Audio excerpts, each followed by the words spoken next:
Hello and welcome. You're on Friday Double Bill, India's first full-length film commentary show. This is where we look at the top releases from both Hollywood and Bollywood. My name is Mayank Fahad. That's Fahad Samar. Hello. Well, this week, unfortunately, we do not have a review of Kill Dil because Yash Raj Films continues its policy of not having previews for their films. What we do have is our review of the Shaukeens, followed by a discussion on the 40-year-old film Garam Hawa, followed by our review of Richard Linklater's much talked about Boyhood. So let's find out if Shaukeens is about dirty old men or is it just a dirty picture. The Shaukeens, produced by Akshay Kumar, is a comedy about three old men who are quite desperate to be with women. Their first plan is to go on an all-guys trip to Bangkok, which fails. They decide on Mauritius. As it turns out, the girl whose house they're renting is pretty much a hot bikini model. This character is played by Lisa Hayden. The three horny old men naturally start hitting on her one by one. These lead characters in the movie are played by Anupam Kher, Anu Kapoor and Piyush Mishra. The film is directed by Abhishek Sharma, whose first film was the hilarious Fas Gaye Re Obama. This one is supposed to be an official remake of Basu Chatterjee's 1982 film Shaukeens. बड़ी सही जगह लगती है गश्ती खाना है You know, Mayank, I was deeply apprehensive and I told you as much about going and squandering 2 hours watching this film. This whole notion about three old men, lusting after a young Lisa Hayden sounded reprehensible to me. But then when I actually went to a single screen theater and I saw it, I must say I was tickled pink.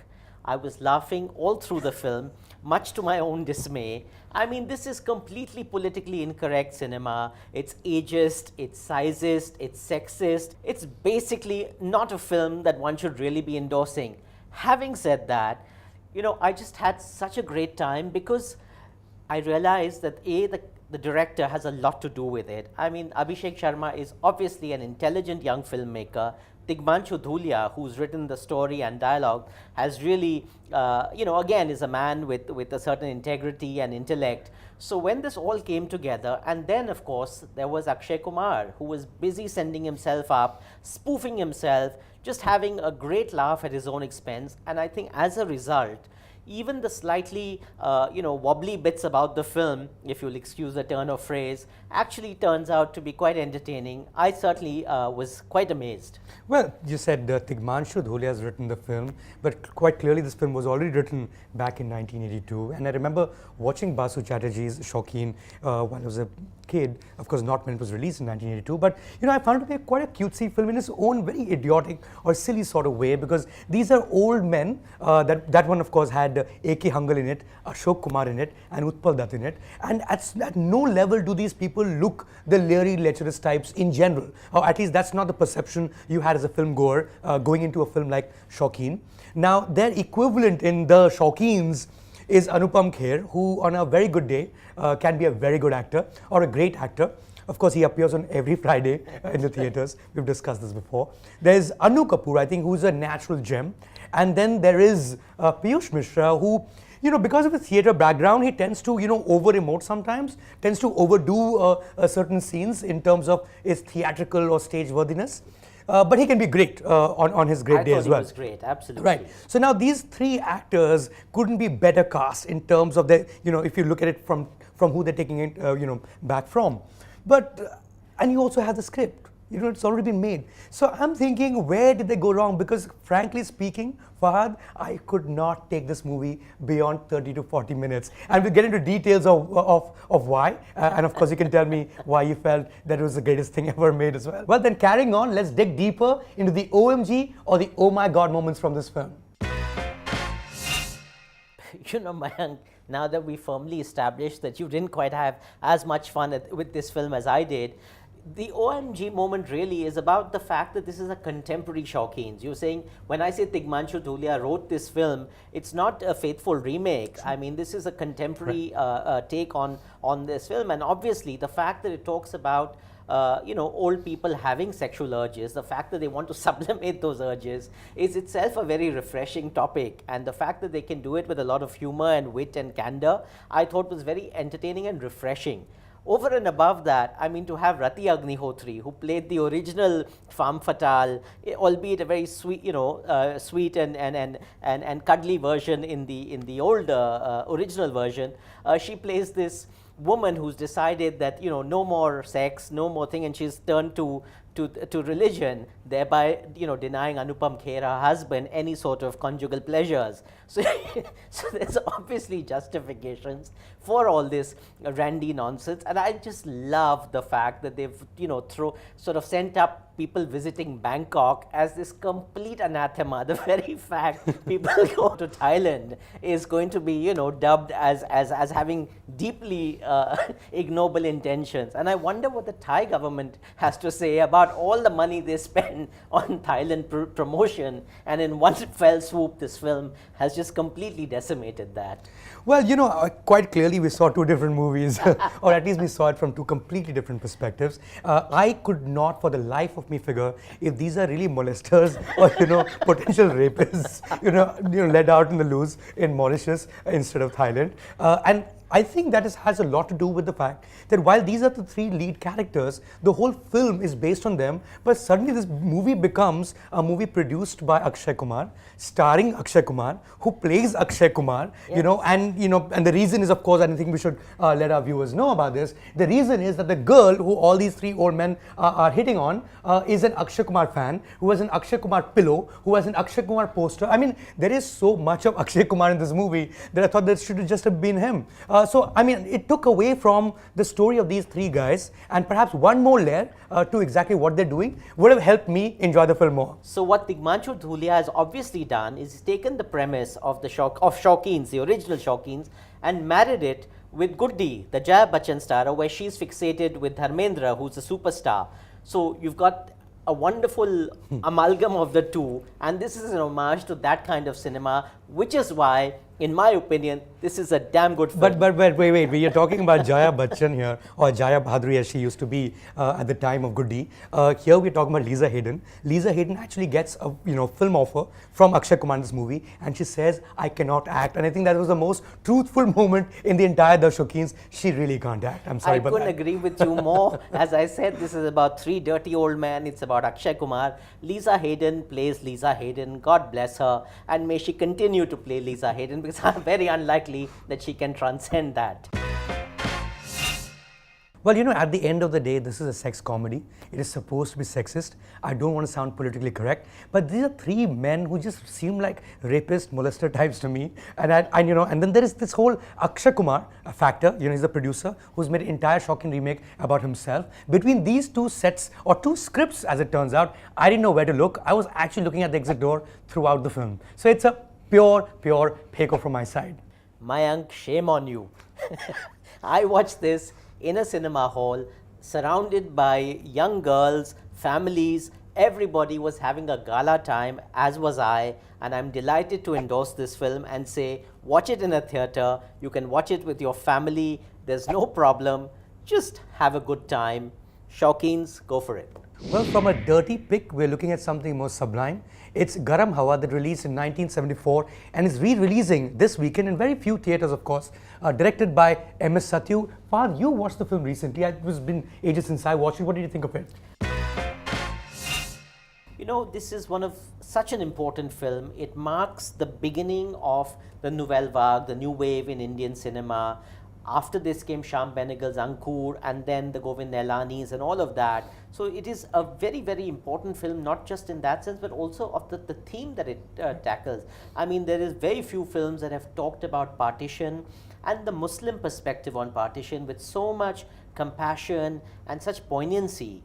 The fact that the Muslims who decided to stay in India because they believed that this was their country and didn't want to migrate. What happens to them, how families fell apart, how fortunes suffered as a result. It's a very, very deeply nuanced understanding written by Ismat Chugtai, somebody I was very privileged to have grown up with, and just This film marks also the debut of Farooq Sheikh and the swan song of Balraj Sahani, two of the finest actors that Hindi cinema has produced. So it really, in many ways, is a film that if you haven't seen, you absolutely must. No, absolutely. I think one thing that's very, very clear is that our own response to partition, so far as filmmakers are concerned, I think literature had lots of examples, after 1947, but filmmakers were somehow slightly cagey about dealing with partition in a head-on sort of way until Garam Hawa. Of course, there have been films before. There was Dharmaputra that was directed by Yash Chopra, but they took partition as a very vague thing that happened. In fact, in Waqt, which is Yash Chopra's movie. Yes. I mean, the fact that the brothers get separated through an earthquake, they're referring to partition, but they don't mention partition. I think here they look at the political angle of it, they look at the social angle of it, they look at the family, with the backdrop being, Taj Mahal's Agra or Agra's Taj Mahal also, because that is or has been the capital of India for many, many generations. So I think, of course, since Garam Hawa, we've seen, several films like Govind Nilani's Tamas, which was an incredible television series. There was Pinjar. Mammo, yes. Yeah, Pinjar, and I think my favorite was Khamosh Pani. Yes. That was, of course, by a Pakistani director, Sabiha Sumar. But this one, purely for when it released, what it said, how it said it, remains a classic. I'm so happy that finally we're going to, we can watch these films in the restored classic versions in the big theater, and I think all those who haven't must. Absolutely, and the fact that this has been a labor of love, because this is not a kind of blockbuster Mughal-e-Azam. So to be able to restore it is really is the fact that people are interested in doing this, preserving our cinematic heritage. And the fact, very interestingly, you talk about the release. I mean, Indira Gandhi had to intervene when the censor board was very worried about whether this film would sort of engender riots in the country. And then again, when the film that is ostensibly based on her life was Gulzar's Andhi, she got banned. So this is our country, and I think it's just wonderful the fact that, at this stage, 40 years later, these kind of powerful films that still hold resonance for us are finding release. We're discussing the major Hollywood release of this weekend. That's Richard Linklater's Boyhood.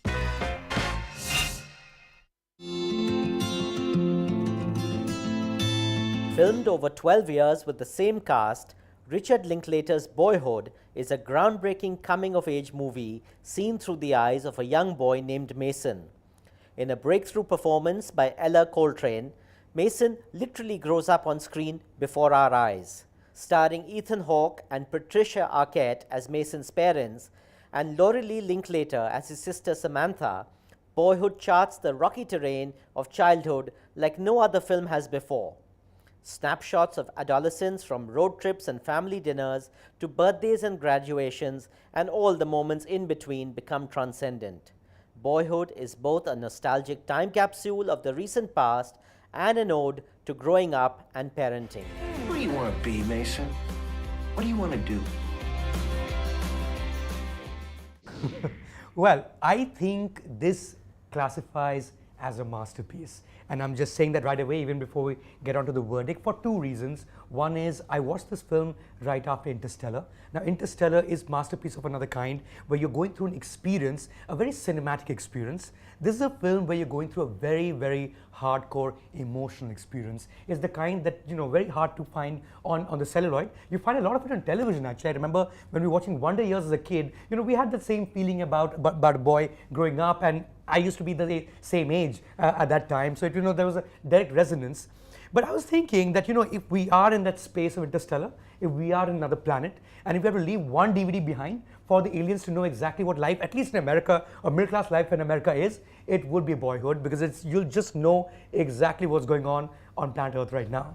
Absolutely, Mayank. I mean, it's wonderful that after talking about, a film like Shaukeens, we can talk about, in the same breath, a film like this, because this is just masterful filmmaking. And look at the commitment of this man, Richard Linklater. His masterpiece trilogy, Before Sunrise, Before Sunset, and then Before Midnight, was shot over an 18-year period. This film, he shot 3 to 4 days every year over a period of 12 years and put together 12 short films to make this one seamless film. And to see this boy actually growing up, before your eyes. I mean, what an extraordinary, fortunate piece of casting that he chose this boy who's just the cutest kid at the age of 7, grows into this geeky teenager, as they all do, and then becomes this brooding. He truly is the young Ethan Hawke. You know, I mean, you see Ethan Hawke from Before Sunrise and you realize this kid is going there at the age of 17, 18. He's come into his own. He's a ruminating powerhouse performance. Just, it's all about nuance. It's about understatement. A couple of scenes of melodrama, and even, you know, not even that. It's just such a masterpiece. I'm so glad you said it up front, because what is there to say? Right. No, I agree with you in the sense of Ethan Hawke actually being Richard Linklater's alter ego. You know, you get a sense also in the way, you know, that he gets the best lines in this movie, as with other movies, of course. So at some point, I genuinely felt that they were moving towards a prequel to Before Sunrise, purely because, I mean, of course, he's a photographer, the lead character, rather than being a writer in this film. But, you know, if you just see all those 3 films and then, you know, you take this movie, I think there is a body of work we're looking at that really defines our times in its own way, and nobody films it. I think nobody films it better than Linklater does. I think the first time I saw a Linklater film was Tape. That's a 2001 film, also starring Ethan Hawke, that had Uma Thurman, just set in one room, and I realized, what the hell is this? And I think since then, I've been asking the same question. No, and the fact, as you said, I mean, these are, you know, kindred spirits. You know, Ethan Hawke and Linklater grew up in Austin, Texas. Their fathers were insurance salesmen, and this is exactly what this rocker Ethan Hawke, you know, eventually does. He marries a Bible thumping family. He becomes an insurance salesman. You know, this is he it. Used to be this a musician, is right? the absolute sort of the small tragedies of life, the disappointments, the heartache, the heartbreak. This is really what life is all about. And the film ends on a sunrise and the hope of a new tomorrow. Beautiful. Well, getting on to the crazy or the OMG moments from this film, the first one is pretty obvious. Anybody who's walking to the theater to watch this movie will know that, hey, these guys are aging as we watch the film. They are not new characters being developed. There are no new actors being brought on for, you know, later ages. I mean, that in itself is the sort of commitment, as you spoke of, to its maximum. But, you know, let's not turn into fanboys here. I think it's a great film. It's almost a masterpiece. In fact, it is a masterpiece according to us. But it's not a perfect film. And I think one thing that I might want to pinpoint is the character of the fathers in the movie, the parade of drunkards that we see throughout the picture. The first father, of course, the biological father of the boy, that's Ethan Hawke, who is the greatest man on planet Earth, because that's Richard Linklater. But the others, I thought, were not treated with the same compassion as you would expect in a movie that is otherwise so empathetic to everything that's going on here. Well, I disagree, because on the face of it, both these men that Patricia Arquette's character ends up marrying seem like perfect marriage material. The first one is a war veteran, the other one's a college professor. One lapses into alcoholism, the other one has control issues and frustration of having come And back. alcoholism. But right. the fact is that this is it, you know, and I think it reflects so poignantly on the mother, the fact that she is doomed all her life. Though she can improve herself and, you know, get a master's in psychology and all of that, she is doomed to fall for the wrong men. And God knows there must be lots of women out there who must be empathizing completely to, you know, where do they find the great guy. As far as the OMG moment for me is concerned, it's that really poignant scene where he's about 15-year-old, the boy, and his father has sold his classic car, you know, to which the boy has idolized all his life and had been promised at the age of 3 that when he turns 16, he will be gifted that car. And the father has now remarried, has a new child, has sold that car for a profit and bought a minivan because, you know, that's the pragmatic thing to do. This man, the musician, has sold out. He's become an insurance salesman. And the fact that this boy is shattered. But it's a very, you know, for that moment, it's fleeting and heartbreaking. And I think this is really where, as Mayank said, it is a flawed film, but hey, it's a masterpiece. Well, the rhythm, the beat in this film, Fahad, is just so real that it seems like you actually entered somebody's home. I think screenwriting by itself reaches levels of a novel, of literary fiction in a movie like this. And very rarely do you come across a film that deeply captures your emotions, captures the times we live in. And this is clearly one of those films. It has to be watched. Now the question in a verdict is watched where? Watched on TV, watched on DVD, watched in a theater. I think it should be watched again and again. I don't care where. So it's a bar dekho for Boyhood from my side. Well, obviously, bar dekho. It's 3 hours long, so yes, you can stagger your viewing of this over the years. I would suggest watch it this weekend itself in the theaters, then go out and immediately borrow the DVDs of the Sunrise, Sunset and Midnight trilogy of Linklater and do a binge viewing of that. Let this weekend be about Linklater and great filmmaking. Well, that brings us to the end of Friday Double Bill. We were waxing eloquent on this great super film that we watched this weekend. That's of course Boyhood, but that's not all that there was going on so far as movies are concerned. We picked one similar masterpiece, okay, not so similar masterpiece, whose trailer is out, the movie called Tevar. That's what we're leaving you with. See you next weekend. Hope you have great fun at the movies. And don't forget, this is a film that has got Boney Kapoor's son. It's produced by Sanjay Kapoor. Nepotism rules in Bollywood. Have fun at the movies.